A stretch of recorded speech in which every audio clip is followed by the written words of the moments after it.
And the winner is InvestorKit.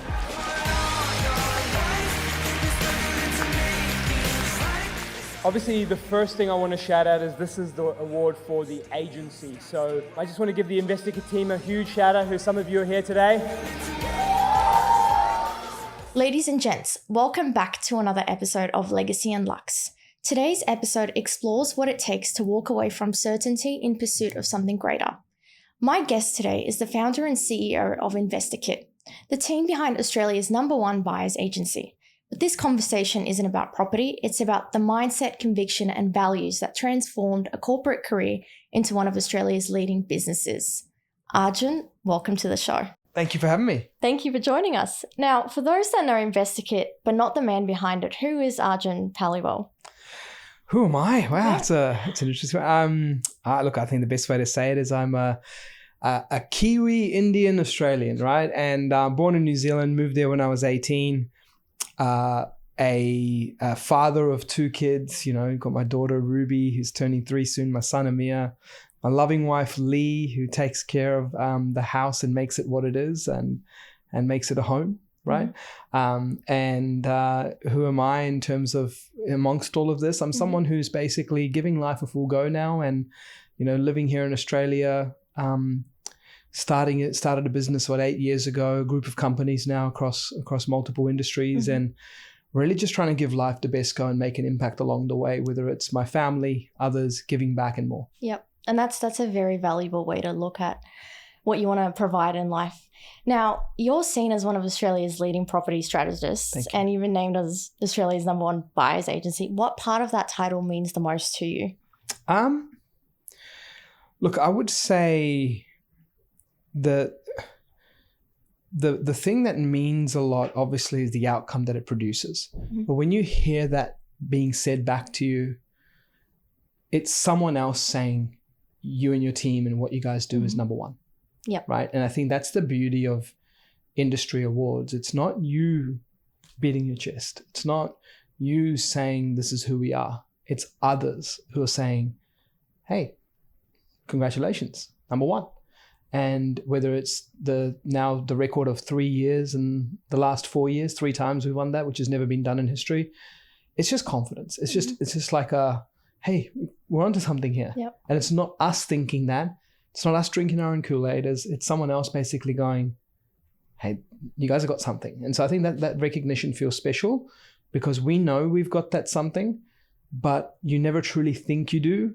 Until often someone else says you do. It would feel fulfilling as well, the value that you provide to people and your clients as well. So seeing that come to life must feel really rewarding as well. Absolutely. I mean, we see that come to life every day in our interactions with clients and having our annual reviews, portfolio reviews, people's results and everything start to show. But when you hear it from external sources, the industry, others who are great companies in the mix, and then the judges, the panels are all going, hey, no, it's this team again and again. It's that feeling of fulfillment is definitely one, but also feeling like we're accomplishing something really special. Yep. Okay. Now, reflecting on how you've got to where you're at the moment, I want to talk about your early upbringing and the lessons that you've learnt growing up that maybe influenced who you've become today and how you operate as well. Yeah. Some of the earliest lessons that have helped, sort of shape who I am have been some of the things that I feel, people think aren't as good in life. So to give you an insight, someone would say, don't spoil your kids. But it's actually not the spoiling part. Mm-hmm. It's the response. It's what that child takes from it, learns from it, does with it, or doesn't do with it. And so when I want to take you all the way back to the kid life and why that's important in shaping me who I am is that my mother would in the modern world say, spoil me. Mm-hmm. But in my eyes, I saw that as generosity. Mm-hmm. And I saw that as someone who's not necessarily in the biggest position to give, can keep giving. And she always found a way to make each day just feel like, hey, it's a new day. Go and enjoy yourself. Go grab this, go do that. And how that's shaped me has been massive because no matter what year my business was in, no matter which year of strength or growth or weakness or anything that's happened over the long term of being in business, I got this. It's on me. It's with me. And why that little thing of the meals and all these things carry through the rest of your life is that you then think openly, you think with generosity, not just in finance or in your habits of the day-to-days, but you think about it in like life overall. Like you give your time more generously. You know, you have, your attention more generously, your support more generously, your financial resources more generously. So I think like that has shaped me from the childhood days to today, but quite often that's seen as like spoiling when you're a kid. Like, don't give your kids everything. I think it's not so much the giving part, it's more like the lessons around that you teach. Yeah. And then they respond to it based on the influence of those lessons in the external world. I agree. And I think the love that you get from parents or family in general, later on in life, you can actually use it as a way to want to reward them or pay it back in a way that all the effort you put into raising me and, you know, growing up in a good household and having a good education has paid off, because parents get great joy seeing their kids just flourish in life. So I'm sure, like for your mum, like you mentioned, that must have been, she must be really proud of you seeing all you've achieved, and you must feel proud as well. Giving her that joy back.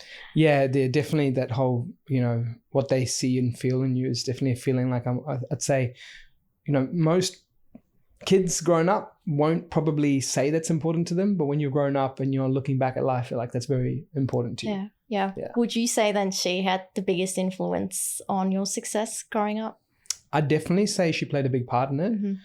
But I want to give my, you know, flowers to both sides. I'd say, you know, your parents from my dad's side, he really instilled the hard work. He was a mechanic growing up, and he'd been working since he was 13, 14, properly full time.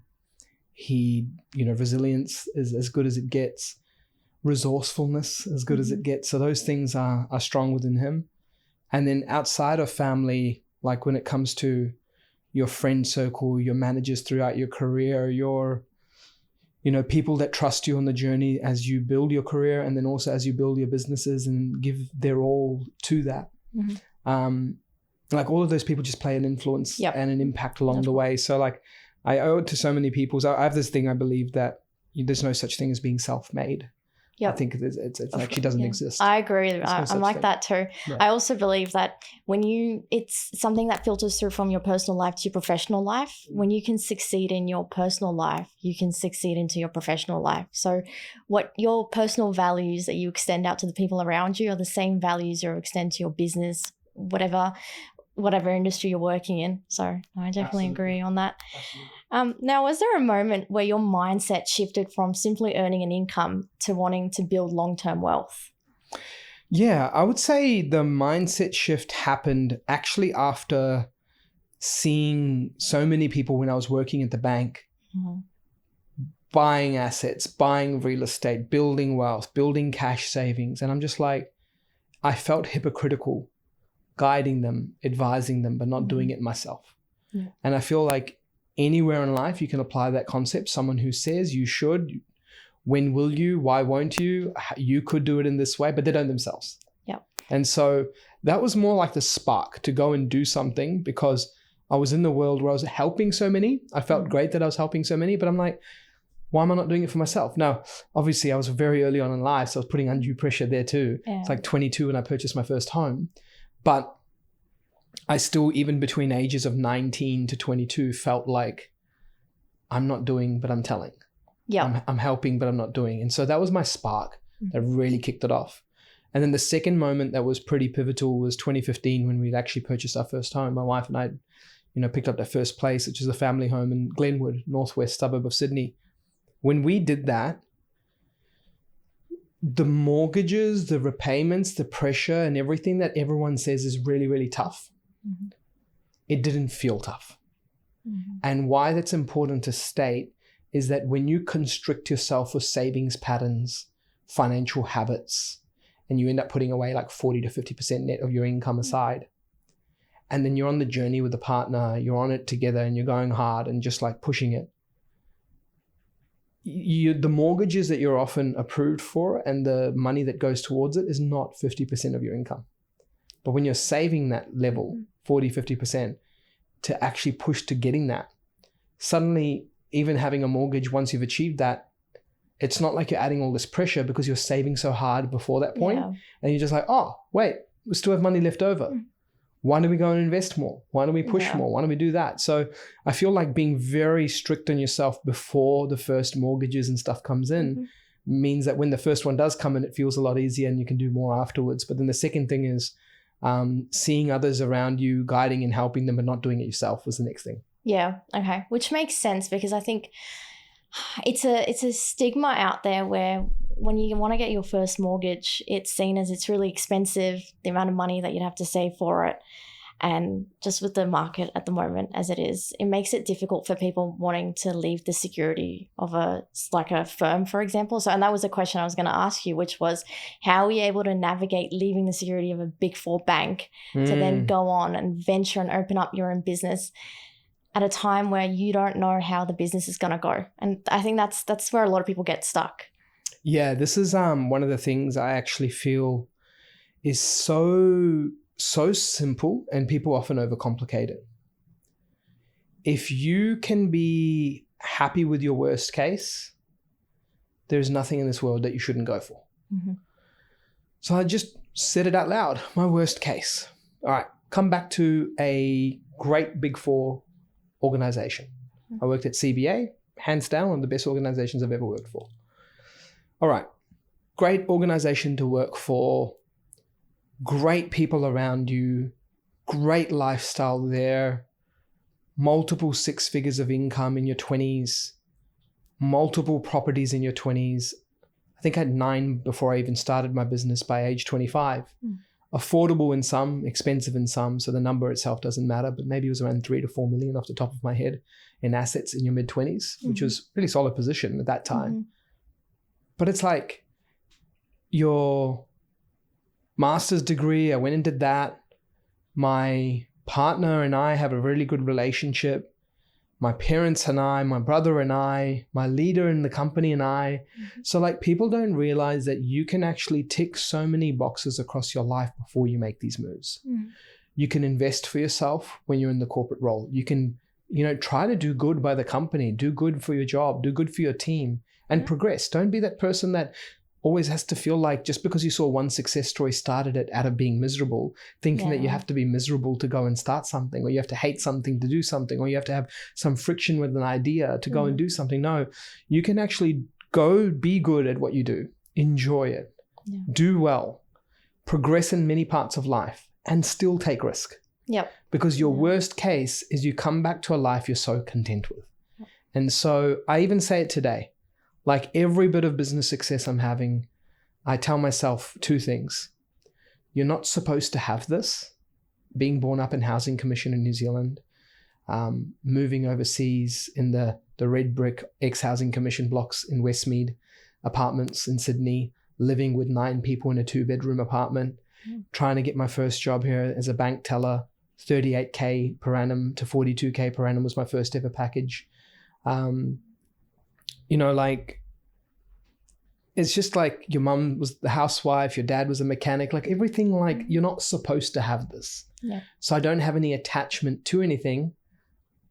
And then the second thing I tell myself is like, if everything was that worst case, that's not a life I'm not proud of, right? And so from that perspective, if you can build your best worst case, you can give anything in life a go. Do you think that resilience that you built from what you've seen growing up helped shape that confidence going into it?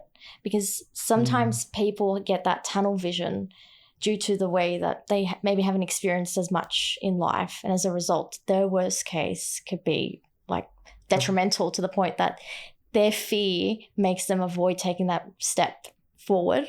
And in reality, their fear is their worst enemy, essentially. Oh, so true. So true. So people's, and this is this is just people's inability to grasp the concept of like privilege, right? I feel like there is someone complaining about housing affordability, but then there's someone complaining about clean water in somewhere else in the world.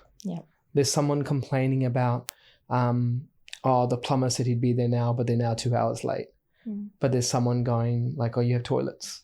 So like, I just feel like that's the first part that usually stops people in taking risks, is that they don't realize that what they have is an absolute privilege. And so therefore they think that what's actually a really good situation is a bad situation. Yeah. And so that's why I was so accepting of my worst case, is because that worst case of returning back to a Big Four and being there in life, to me, I'm like, that's freaking amazing. Like, I'm not sitting there going, oh, I got to go back to the job. I got to go back to this. That was never my thing. Yeah. So I feel like some people need hate to be a motivation, and they get out of it. Escaping is a motivation. And some people want desire of potential, desire, inspiration, growth. That's motivation. Yeah. So for me, my whole motivation has been like, there's potential, there's aspiration, there's things I want to tick off, there's impact I want to make. And if I can do that and all goes well for me to do that, brilliant. But I will never question not giving it a go. Yeah. And that's the thing. Yeah. Now, aside from those, was there a gap in the market that you thought InvestorKit was going to meet that gap when you decided to move forward with that venture? Or was it just those motivations that had you step out the door? Absolutely. There was a gap. There still is today. But to think that it was a mastermind plan that like was this scientific engineering of business gaps in this world of like business, nah, I'm not going to give myself much credit there. Basically what it was this. I'd quit before I'd even thought of the idea. My values internally are that I feel I'm cheating a company if I'm plotting my exit whilst at the company. So I actually did not even know that I was going to do this leaving that company. I actually gave 8 weeks of notice, not 4, because I wanted to say, hey, I don't know what I want to do. I'm thinking I want to do something, but I'm stuck between multiple things. I just know I want to do something. I even left in the best of terms I could, didn't, burn any bridges, impact anyone. It was purely from a perspective of, I just want to give life a go and I'll come back. It doesn't work out. I even gave myself a 4-year timer. I was 25 and I said, if I don't make it by my 30th, I'll humbly come back. Yeah. And so when I think about that, is that this means that the gap that was there happened as a result of me organically reflecting on my own journey, because I'd used professionals in the property space before. I'd seen very lack of data analysis applied to it. I'd seen little strategy applied to it. All I'd seen was buy a property, buy it cheap, buy outside of where you live and hope it goes up and we'll take care of it for you. So the fundamentals of like, we'll take care of it, we'll buy elsewhere, and we'll buy stuff you don't often see or know of, that was great. That is needed. That was the gap in terms of the industry. But the gap in terms of InvestorKit was you could count on one hand how many people across the country utilize data well to analyze decisions and where they should invest to get ahead. And that was what I attacked. Then I overlaid things. I overlaid strategy. I overlaid, mindset. I overlaid management of it. I overlaid, actually building a real company, not just being the sole person that does everything. Yeah. I overlaid, service standards. I overlaid the Big Four structure, leadership teams. And it just became taking what I'd learned and apply it to a smaller baby, giving it the love and attention, helping people, being values-led, being mission-driven, and then letting it grow over time and just seeing what's happening. Yeah, and I like that you mentioned that you used your experience from your corporate career, because I think it's quite beneficial, because I've got a background having worked at Deloitte as well, so I know the benefits of having application of those skills that you learn and the people that you meet, and then applying that into a smaller business as you build it. Yeah. But part of that journey as well, was there any sacrifices that you had to make as you put the bricks together? Absolutely. I think the first sacrifice is like the grind. You work. If anyone thinks, it'd be naive to think that you go into self-employment to escape the 9 to 5. You will double the amount of hours. When people say escaping the 9 to 5 for running a business at the start, you actually don't mean the time. You mean the constraint of what's possible, what you can do, what you decide to do is what they actually mean. People interpret it all wrong though. People interpret it as, I'm going to go into business to stop the 9 to 5, thinking about the time they'll input, the time they'll have. No, you will have less time starting business. So that's the first sacrifice. The second sacrifice is that you will put so much in and you will realize that you live in a very different economy to the economy of that person who works in a role. When you work in a role, often you have what's called the time and effort economy, meaning that you have some value placed on you by the effort you give your workplace, by the time you give your workplace, sometimes even if the results aren't always there. But in a business, there is no such thing as a time and effort economy. The business doesn't exist if I rely on my time and effort. The business is a results economy. The results are there or they're not. You don't get results for your clients, your business won't be there long. You don't get results for yourself, the business won't be there long. You don't get results for the business and your team members, the team members and the business won't be there long. So the sacrifice that one needs to have is firstly realizing that you're not going into doing something with less time. And the second sacrifice that I had during the journey was realizing that my time and effort actually don't matter. And I'll never sit on a mountain with pride or sit on any sort of pride around how much grind I did. I just need to realize that it's like I either got results for other people, myself, the team, the company, or I didn't. And so I feel that's the biggest sacrifice, is realizing that there's that risk of it combined with, you know, you will not have your time. But over time, you can change that.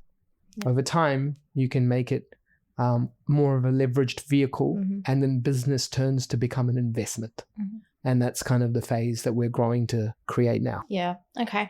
And I like that you mentioned the escaping the 9 to 5, because I think I hear that quite a bit. I'm not sure if you do too, but it kind of resonates how people think when they view opening up a business. What do you think is the one thing people underestimate when it comes to building a successful business? It's less about what you do and it's more about what you can collaborate with others to do. So people underestimate how much more collaboration, synergy, alignment, trust in others, support of others that it takes.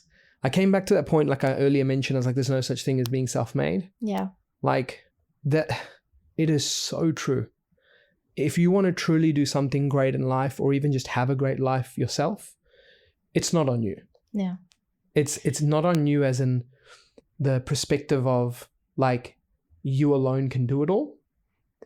Your ability to collaborate with others, your ability to recognize others will be there. It's on you to make that happen.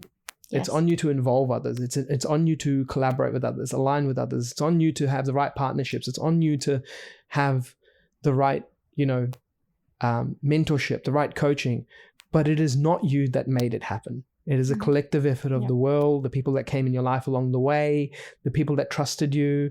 There is no second customer without the first. There is no 100th customer without the 3rd, 4th, 5th telling their 10th and 11th. So I just feel like people underestimate the impact of those things, like the collaboration with others and like the impact that one other person can make as a domino effect. And one simple scenario I have is like, I think of these referral chains. There's this lovely couple who their names are Gurdev and Anmol. They work in the northwest of Sydney. They're real estate agents in a suburb you know well called Bella Vista. They referred me one person. This guy's name is Siva. Siva bought him a property in Brisbane, and this property in Brisbane was maybe low to mid 5s in a suburb called Manly West. Siva's home is worth well over $1 million now, 1.1 plus. But Anmol and Gurdev saying, you should go speak to Siva.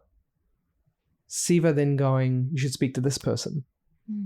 His cousin then buying 6 to 8 saying, speak to my mate. Them buying 6 to 7, them saying, speak to our friends. Them being the inspirational friends in their group, all their friends listened. I could count upwards of 30 to 40 purchases just because of that one real estate agent's one referral. And I'm not even talking about any other referrals they made. So the thing is, you got to realize that your success will be what you do combined with what others do for you. So it's not just you. And that's the biggest lesson I'd say for someone to look back on.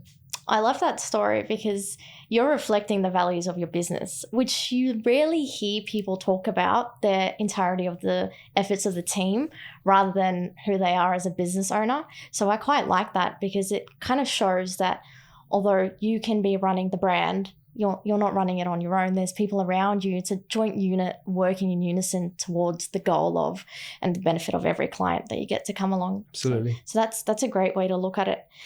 Was there an adjustment, would you say, having gone from being an analyst at a Big Four firm to suddenly now leading a team and being their mentor and their role model? I was fortunate to say that the adjustment wasn't that big. Okay. And the reason why I say that is that I encourage anyone who's making those moves to build a business to run teams within a business. Before I'd gone into the corporate role in CBA, I had a lot of time managing branches. And the benefit of managing branches is you get it all. You're hiring, you're firing, you're training, you're optimizing, you're observing, you're coaching, you're spot checking, you're tidying up, you're looking at the perception of you, the perception of your team, the perception of your branch. You're managing P&Ls, you're managing compliance, you're managing service, repeat, retention, everything in the business. You're marketing on flyers, you're marketing in the local community, you're building partnerships, you're collaborating with other divisions. There is no greater experience to business that you could have than running a franchise, running a branch, running a office, running something in the real world with real community, real people, and just experiencing every single part. And operations, everything, like it's all there. So I just feel like the transition was actually a lot easier, a lot more comforting, and a lot of like, oh, I get to do this now. I used to do that. Yeah. So I'm very fortunate that my past career and the moves I was able to have allowed me to do it. In terms of like the biggest like sort of transition that is the hardest, it's probably, I'd say 2 to 3 things. The first thing is you realize that those companies became great in 100 years, and quite often you chew off more in trying to match that greatness in 7 and 8. And so therefore you put all the layering, the structuring, the divisions, the SOPs, the processes, and all that stuff that great companies have. But if you just focus too much on the business stuff too early, you can have bloat, you can have growth, you can have blockages, you can have speed slow down, you can have innovation slow. And so I look at some of our best and worst periods, and I think of some of the dangers as well of copying the playbook of a big company and not being patient to realize that, hey, that's done. A bank of CBA has been around for 120 or 110 plus years. So like, you can bring all those principles in, but don't do them all in year 7 or 8. Yeah. And I get guilty of like structuring, managing, bringing in that way. That's probably one. And then the second thing is realizing that they also have a lot. And what I mean by that is a lot of resources, a lot of technology, a lot of marketing, a lot of brand presence, a lot of that. And yes, you're aspiring to do that. But when you try and solve problems without all those things in there, you scratch your head and you're just like, why is this not happening the way it should be happening? Yeah. You get overwhelmed with the amount of information you've got that you'd like to apply, because I get like that too sometimes. It's like, example, like the Deloitte thing you're saying, right? Imagine if I just grab all of this, and put it in, and you're realizing, oh, I can't just do that. Yeah.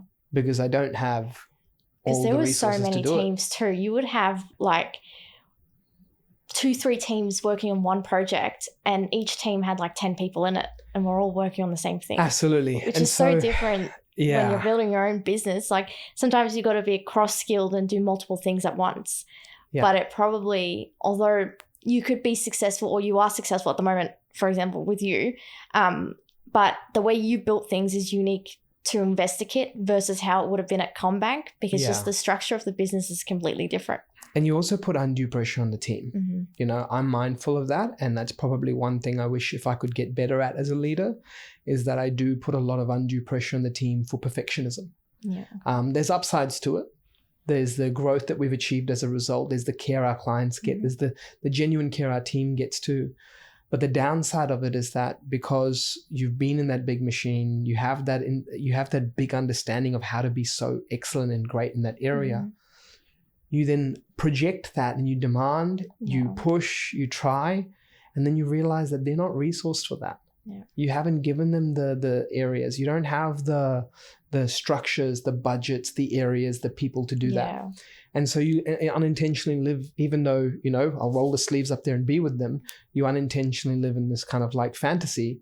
And then you try to put it on, and it has some great things that happen from it. But then also the bad parts are that you end up putting undue pressure on people, and it's never the best. So now look, I mean, in saying that, we've won the best places to work in the country 3 times. So I'm not here to say, I'm not going to here to say it's not a great place to be at, but it's more like I sense that I could be more patient as a leader. I sense that I could have better management of perfectionism versus progression. And, these things are that transition management from big companies to starting a business that people need to look out for and find ways to be better. It's good that you're aware. I think that's one of the best values a leader can have within themselves, is that if you can stand up here and say, yes, I can do better with my team, that's just enough for you to actually filter that onto the team. And you're also open to feedback, which allows for a more collaborative environment, because there are environments where I think people in teams feel like they can't stand up for a certain point, or they can't speak to their leader on things that probably could be done better because there's pushback. So as a result, it just makes it not a very collaborative environment, more of a one-person-led team. So just the fact that you're people-focused like that speaks a lot. How do you think you create that culture where your team's challenged but also feel supported? The supported part is easy, and that part is easy from actually just caring. Like, people can say they care in slogans, but actually caring is a different thing, right? We have something that we've learned from the States. Brandon Dawson, Natalie Dawson are people I look up to, and people in the USA that I've modeled a lot of my business learnings off, and they have something called PPF, which stands for Personal, Professional, and Financial Growth. And this whole aspect of realizing that, your team members spend more time they do at work, more engulfed, consumed, excited, keen on the mission than they do with their families. They do with their personal lives. They do even like that more than they sleep, right? So like, when you think about that, you got to realize that they're doing this for a purpose. They're not doing it for the job. They're not doing it for you. They're drivers to their success, to go, I'm doing this for what this company can do. There's missions that they're trying to achieve in the company, but they ultimately need to be professionally upskilling and growing, personally satisfied, personally ticking off things that are important to them in their life, and financially reaching goals that are important to them. So if someone's personally, professionally, and financially motivated, satisfied, compensated, rewarded, growing, whatever you want to word attached to it, just attach it to these 3, it's very likely that you'll have a successful company and a successful workplace culture. Those are the 3 most important things. You've got to find ways to intertwine them. And look, easy to say, to do, you got to connect with someone, reconnect with them often, hold them accountable to those goals that aren't even to do with the work, but are to do with life, are to do with finances. Support them financially, put them challenges, incentives, growth pathways, invest in them. And the investment is about them seeing that they can grow here. And also, as a leader, you have to have a big vision. People unfortunately think as vision, missions, values as these like fluffy things. It's not. It's not like, if I don't have a large enough vision, my team don't see themselves being a part of what this company stands for or wants to do long term. And so what will often happen is that when you're running companies and you see people out there in our industry, as an example, because that's just the world I'm in, you'll see them make it all about them. And in those teams, can you run a wildly profitable business? Of course you can. Like, sales agents have proved that, to go, if you make the hero the agent and surround them with support and admin, it can still work really, really well. So I'm not going to say you can't run a business, but to have a really successful culture is not driven by me. It's driven by how people are fulfilled in their PPF. So hard as a execution, yes, of course, it requires genuine care, but easy if you do care. Right. It results in a team that's invested in the company too. So like you said, if there is a vision and it's not fluff, they invest themselves into achieving that vision and work with the strategy of the company rather than feel like it's just another framework that's pinned up on a refrigerator in the office and no one actually follows through on it. Absolutely. And as a result, they start looking elsewhere where they feel more fulfilled later on once things. Absolutely. No, I like that. Now on decision making, now as a leader and having stepped out of again corporate and started your own business, you've often had to act before you've been certain about something. How do you trust in your judgment in moments like that? Usually you have a compass, and the compass in the company helps a lot. And so our compass is like our values, humility, diligence, clarity, results, growth. So if you have these 5 core values, you go, okay, diligence, what are we doing for our business and our customer to make sure we're doing the right thing, right? Does that sit there? Humility, we realize it's a privilege, and how we come across in this marketing campaign, or how we come across in this way, how we are thinking of our customer when they do these steps. Your journey map as you're optimizing a journey should be about how you're serving in each step, not about what the customer's meant to do and what you didn't do, right? These little things come into decision making. Clarity, it's like, are we speaking to the team member from what's in it for them? What's in it for me? Quite clearly, are we speaking to the customer from the voice of where their problem is, where their solution is, and what we do? Very clear in terms of all the steps.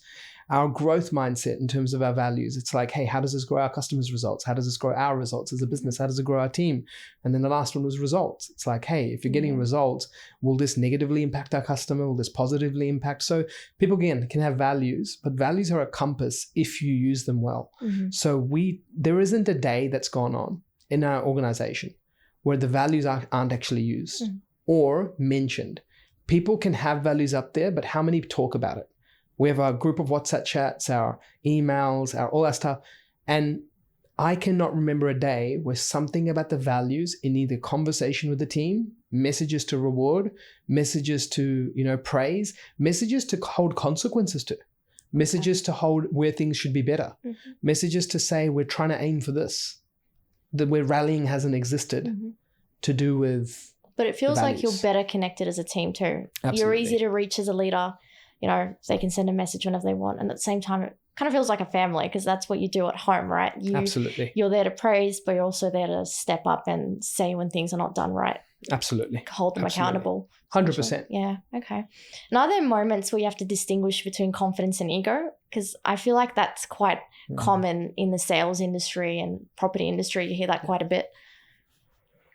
Yeah. I would say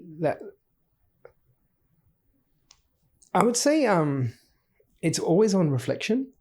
So what I mean by that is, usually when a company is that values driven, no one is intentionally bringing ego to something.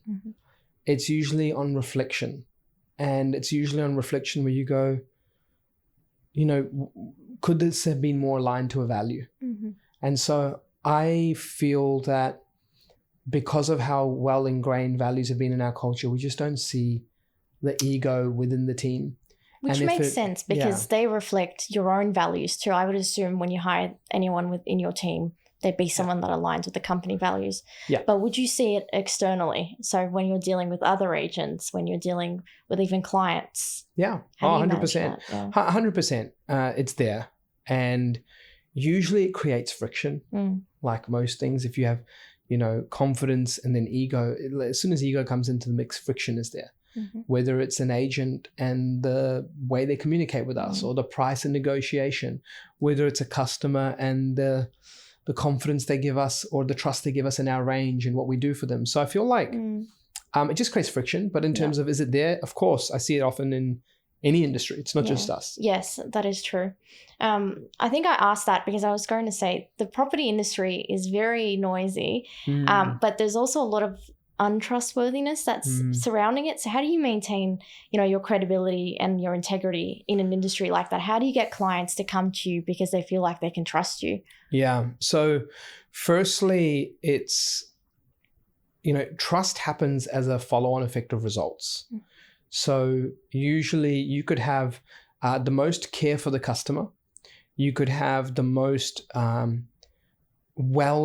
placed intentions. You could have just everything locked in on trust creating activities.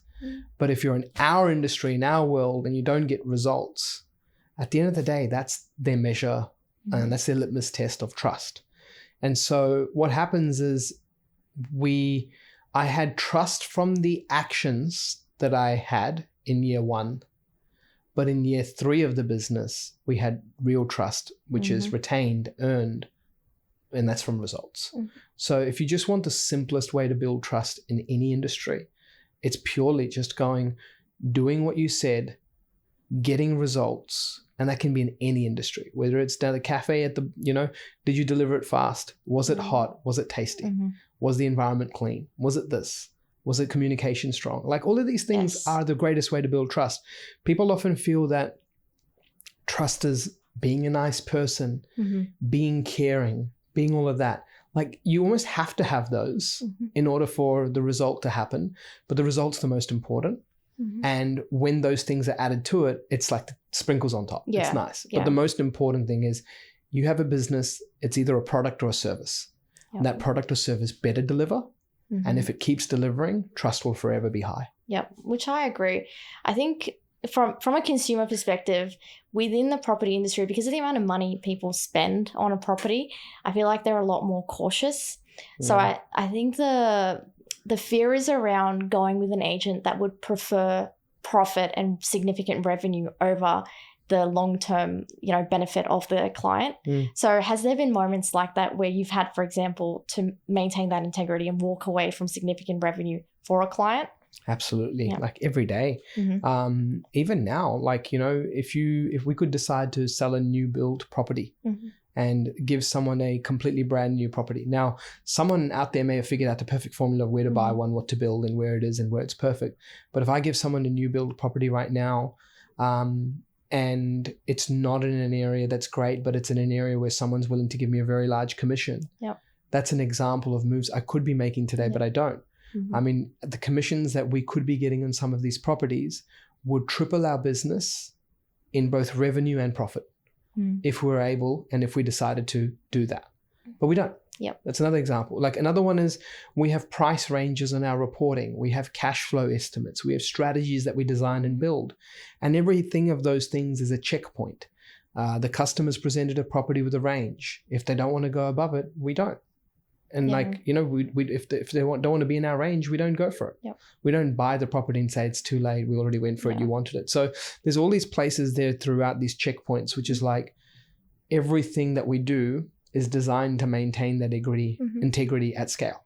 And that's how you maintain the long-term vision of the company too, because that's what InvestorKit then is known for. And then, like you mentioned earlier with your story, word of mouth then spreads. And then ultimately you succeed more because you attract more people rather than, I think some people can be very short-sighted and want to make money real quick. But as a result, as they do say, you can reach success, but you also need to be able to maintain it, right? And that's exactly what you've done now with InvestorKit. Absolutely. It's so important. And like, the integrity piece is just like, when it comes to it, it's not even just what the decision you make or things like that. It's actually just how you hold yourself and how you speak.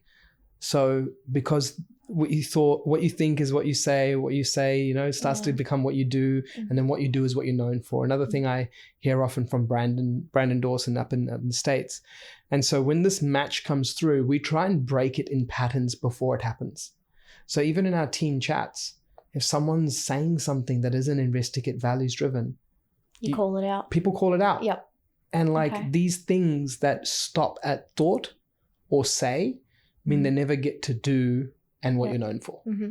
And it's nice because then it sounds like you're surrounded by the people that will keep you accountable. Also keep you accountable as a leader to what the vision is and how you represent yourself within your community and within the business, which also then filters on to how you work with clients and how you also, reflect those values onto them as well. Okay. Now, we hear a lot of people talk about wanting to build wealth. What do you think is one of the biggest misconceptions people have about building wealth? People think you have to start off by earning a lot. You don't. Eventually, you should continue to build that earning, but you don't have to. I feel that's a big misconception. Like people realizing or thinking that, oh, look, because I don't, I can't. The second thing is that people thinking that because times are different, so should their actions or their outcomes be different. So, for example, we often see a lot more voices out there right now from the younger demographics. And by no means am I kind of like super old or anything. I'm 34. But I guess the main Not thing that is old. not that old, just a little old. But the main thing is that it's clear that the 20s and 30s today feel like everything's extremely hard done by, as in like, it's just not the same. It's just not possible, or it's so tough out there. And I'm not saying it's not tough, but I can say it's never been easy. It's never been easy. Okay. And so I feel like one of the biggest misconceptions is that because of this world that's thought of, this is tough, therefore that leads them to either inaction in this direction or inaction overall. Now, inaction in this direction is very important. If you deem something is not worth doing, if you deem something is impossible, if you deem something is much harder, name me one person that has actually done it then. Because when someone is already decided mentally that this is impossible, it's harder and not worth it, I don't know anyone that's done it, that's gone impossible, not worth it, and harder. Like, they just won't go for it. And so I feel that's a big misconception. You hear it a lot. And the other problem, I think, is social media, right? You have a lot of, pretty much all agencies now, like whether it's real estate or buyers agencies, they're all on social media.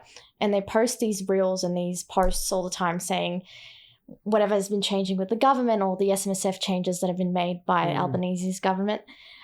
As a result, I think it skews the way people look at things. And it also, I think, sometimes misrepresents depending on who the opinion is coming from, which drowns out, I think, the right opinion, or essentially the right advice that people should be looking for, just from the amount of people and the noise that comes from that industry.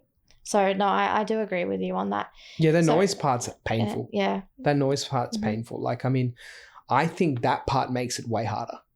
Like the fact, because if you think about it, like the availability of information today and the information thrown at us, the information on different channels, mediums, like it's a crazy information world out there.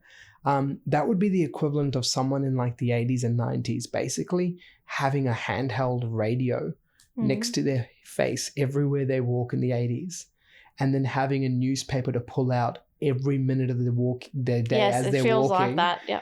And then also pulling out a magazine every time they stop to put their coffee down, and then maybe get into a bite of their food and then pull out another magazine. Like, that seems so strange to watch someone do that, right? Yeah. But that's the amount of consumption and busyness and noise people are in. So that hurts for sure, because it would leave so many people stuck.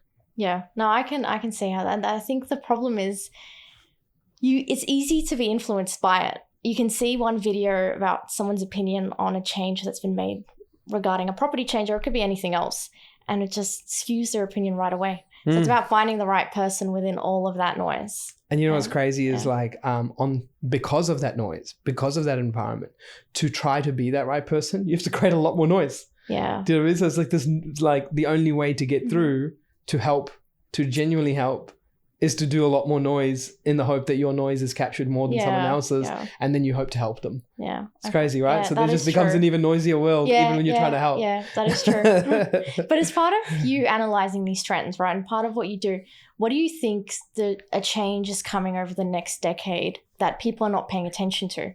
Yeah. Firstly, over the next decade, I think the scariest thing over the next decade is that so much has been changing in months and years that a decade is not the decade it used to be. So I would say like the last decade or two, looking at what the decade ahead is, it's like what typically happens in 10 years happens in 3. That's the speed in which the world's moving. But over the next decade, here's a few things that I would say I feel very confident and know to be true. Number one, the reality is Australia will turn into a more renter nation than it has before. So whilst the data has held strong for 40 to 50 years, where majority of the population has been owner-occupiers, and the percentages haven't changed much. They've been around that 66 to 71% over the last 40, 50 years and hovered up and down. So I expect that to be less in owner-occupier, not massively, but I expect it to be a trend that goes lower, right? I expect it to be more normalized to rent longer term. Number two is I do expect a lot of rich people from inheritance to be wealthier than ever over the next 10 years. The aging population, the shift in birth rates. So a lot of people will have a lot of wealth. What they choose to do with it, whether they leverage it, whether they sell it and create a listings glut, or whether they look to, live in it and call it home and switch things around, is a different story. And then the third thing is a lot more wealth as a result of technology in people's hands, and people being able to create businesses, people being able to create ideas quicker than ever. And so I feel like these are the three maybe big trends: a lot more wealth in terms of generational pass down, a lot more acceptance and normalization of renting, and also a lot more, digitization and people being able to create something. And I think these three are the big ones. But the final one I would say over the next decade is that a lot more laziness. And so I feel with tech, things being at your fingertips, inheritance, optimization, convenience, all these things, it will be both hard and easy to get ahead. Okay. Hard to get ahead because there'll be so many things that make you just more comfortable than ever. And easy to get ahead because so many people will be comfortable. Yeah. And tech and resources will be at your hands like they've never been before. And so I just feel that's what the next decade looks like to me. With the rise of tech, do you think AI will change fundamentally the way we invest? The way you invest. Look, I don't think it'll change the way you invest in terms of the output, like the output being stocks, metals, property, your bank account, experiences, traveling and everything more as an investment in some view. I don't feel it will change that. I think people more from an AI perspective will just have those two extremes occur. You'll have people in scarcity mode do the same with less, do slightly more but with a lot less, and that will bring comfort, scarcity, selfishness, whatever you want to label it, and slop, like just people just like all looking like they're doing the same thing. And then you'll have people that are in abundance. So the human mind is basically still the same. You'll have abundance, steadiness, and scarcity.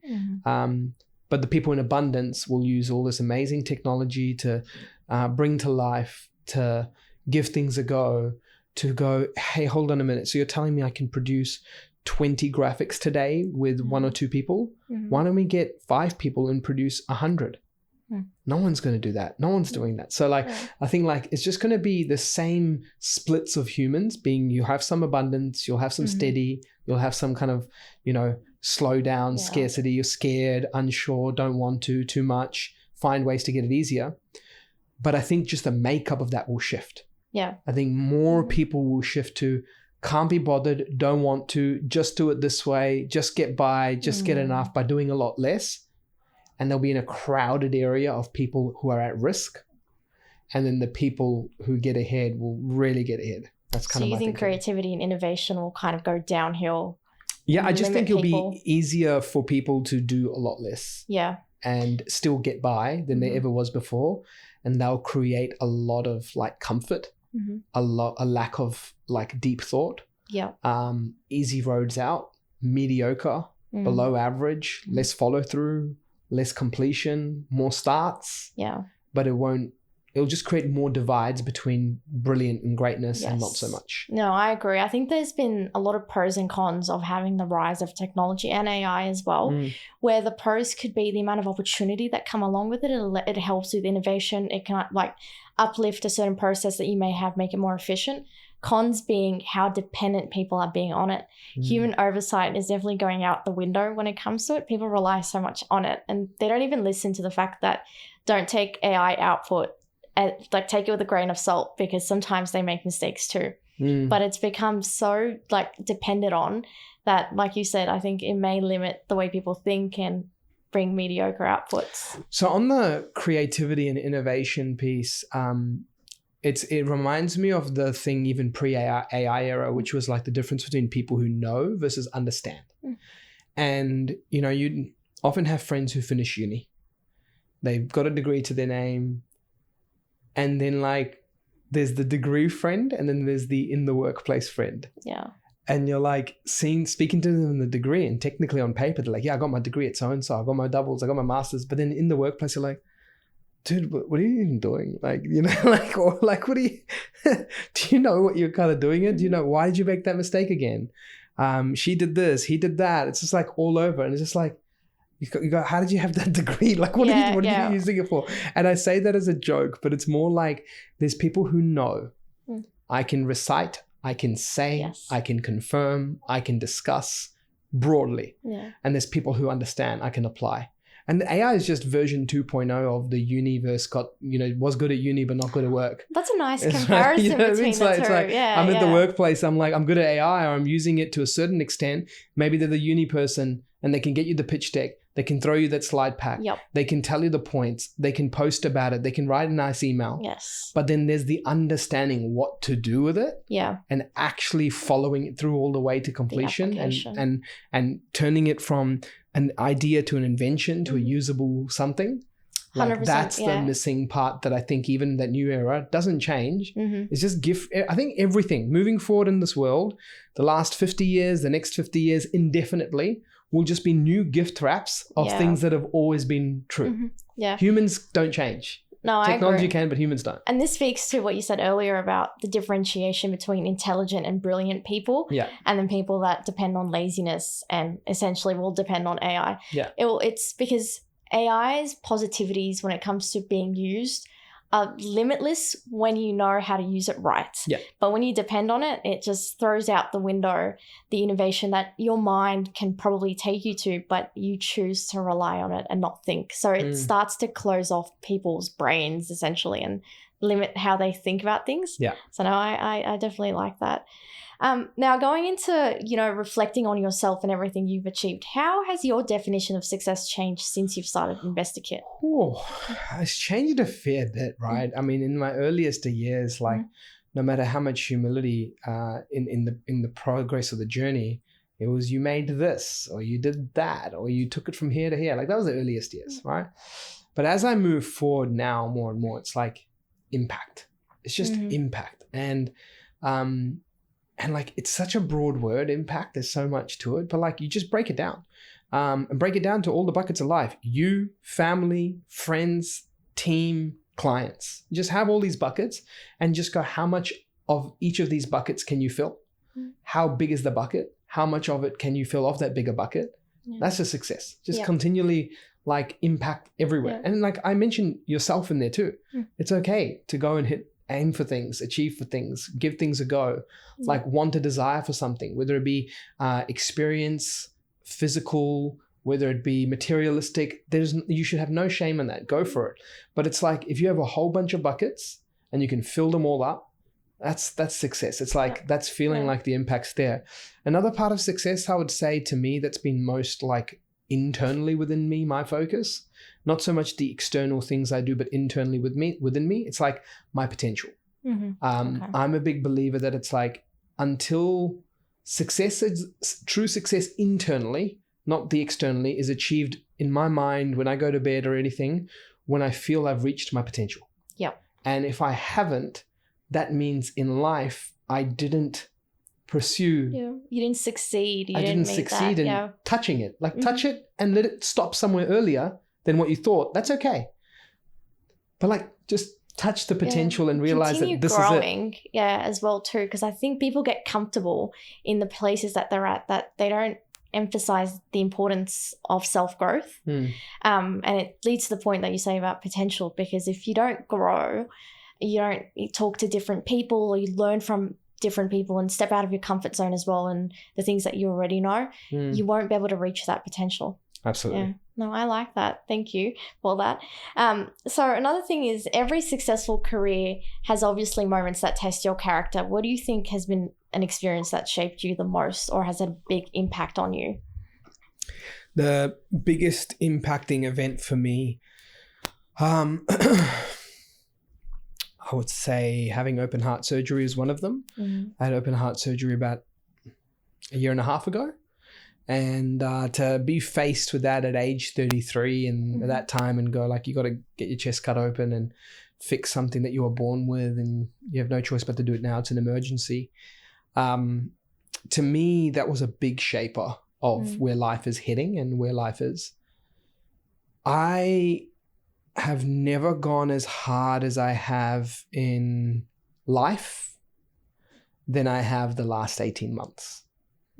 It's like every measure that you want to take business growth, personal experiences, risk taking, impact making, investing. Like these last couple of years post that event have been massive. And I would say what that event did to me was kind of just like leave it all out there. Yeah. Because you don't know how long it's going to be. I was going to say, has it made you appreciate life more, change your perspective on things maybe? Yes, I would say perspective changes. One would be, I was always a calm dude, but I'm now calmer than ever. And that's just because what am I going to be annoyed about? What am I going to be upset about? What am I going to be angry about? I am a little bit more emotional than I was pre-open heart surgery, like as in like things get to me more, even little like movie scenes get to me more. Just everything gets to me a little bit more post it. I don't know if I don't think it's like, cutting up doesn't do that, but it's the feelings you get before you're getting cut up. Yeah. After you come out the other side, they live with you forever.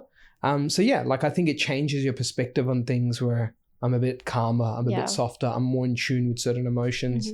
I would say that's probably like the biggest life changing. I think you also see the impact you have on the people around you because they probably take it harder than you would because in the midst of it, I think you feel the emotions, but it feels maybe like an out of body experience. But for them, it's very an emotional time. It's probably hard for them to see you going through that without being able to do anything about it. Yeah. So it definitely opens up your eyes.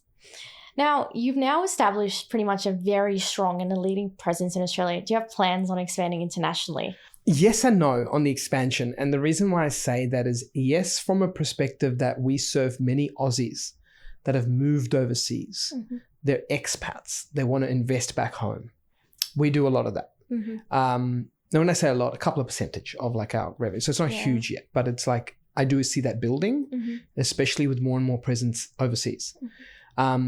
I say no also because I know that shiny object syndrome kills companies, right? Like people don't recognize that there's almost 600,000 transactions happening a year in this country. And even if you just take a couple of percentage points of market share, it's a multi 8 and 9 figure business. And so like, it's just, people don't recognize the power of focus. And we have this new theme in our company called Better Before Bigger. And this kicked off this new financial year. And the reason why is that we reflected on our journey of almost 8 years. And we're like, you know what? 8 years of 50 to 100% plus growth rates in a row. Also, some stats for our team, only around 1% or 0.9 from memory of companies in Australia exceed 20 million in annual revenue. We exceeded that last financial year. So it's like, team, like you're like the 1%ers, literally. Yeah. And when we realized that and said it out loud, we realized this is not normal. So if it's not normal, can you expect it to keep happening all the time, every time? And what this event did, this budget change, that was a sledgehammer in this industry. Many industry businesses went under. Yeah. Many got smashed. There is no business that was immune during this time in our industry. And anyone who says so is lying to you. So therefore, if that's happened, that was a smack in the face for us to go, wow, such a successful company gets smacked around post-budget in the 3 months leading it, even today. And we're like, yeah, we're doing our thing, but it's a grind, absolute grind. And so then that made us realize that, hey, sometimes external lessons like that, whether it be not caused by your service, your product, your consumer, but caused by regulatory or government shifts or appetite shifts they're not in your control. And as a result, you've got to realize that your answer to everything isn't just getting bigger and realizing, wow, everything you're touching is turning to gold. We'll keep going 7 years, 8 years, another 10, and we're at 200 million at that pace, right? And then it made me just realize that, hey, we just need to focus on getting better. Yes. And so if that's the theme, if that's the rallying war cry, if that's what we're here for, it's like, to me, I would be expanding in every international place and doing all of that would just be like, there is so much locally that you can just get better at. And typically, if you just keep building a better product, customers will come. So it means that we just need to keep focusing on being better, building better, because clients will come.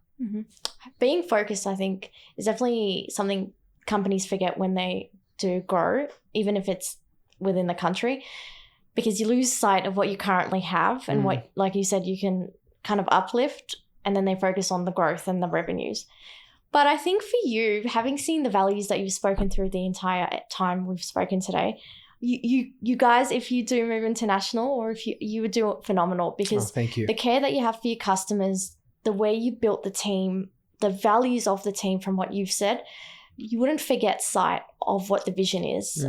When you don't lose sight of that, you continue to achieve more and you work towards that goal. And as long as you've got your clients that come first, I think you do phenomenally. Thank you. So whatever continent you plan on expanding to, or even the Aussies that you work with overseas, keep at it. I think InvestorKit can make it international too. Thank you. I'll wait to see that. And look, we're on a journey of like building something special. Yes. We have something special, and InvestorKit, I feel, has so much more in the Australian space that we can do. And then it'll get to a point where we'll have no choice but to go overseas. But until that time comes, I'm not going to get shiny. You don't want to rush it. You don't have to rush it. And at the same time, you're reaching towards that potential. So you see the potential, but you don't want to rush it. But it's like filling that bucket, like you mentioned earlier. Absolutely. Now, one last thing. What would be one piece of advice you would give to the next generation about success? I would say, coming back to something I mentioned earlier, like, you live in a results economy, not a time and effort economy, which in summary, you're not owed anything. You're not owed anything. So put in the work, enjoy the process, try your best to make an impact, and just realize that if you go into that world and do it with recognition that you're not owed anything for what you input, you will receive for what impact you've made. And so as a result, if you keep at it, and you keep at it until you recognize that you're making an actual impact, you will then eventually succeed. But if you stop, think the world hates you, the world's not giving you what you input, the industry's cooked, the times are cooked, customers aren't this, team members aren't that, people aren't this, and you just blame, just realize it's very likely that the results economy is not what you were living in. You hated the world because you were living in a time and effort economy. And if you think of any friend circle, any relationship circle, anything, people will talk about what they did, how much they put into it, how much time they put into it. It didn't work out. The other person wasn't valuing or respecting it. At the end of the day, it's a results game. And, it wasn't about the time or effort you put in that relationship, the friends of that. Those are just inputs of effort.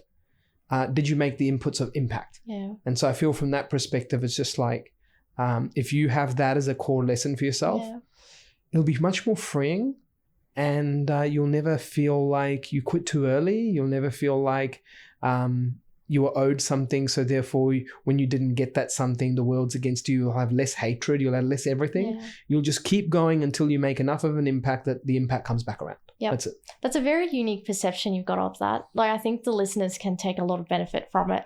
So no, thank you for that. Thank you for your time today, Arjun. It's been lovely hearing your journey and how far InvestorKit has come along. Appreciate it. Thank you so much. Thank you.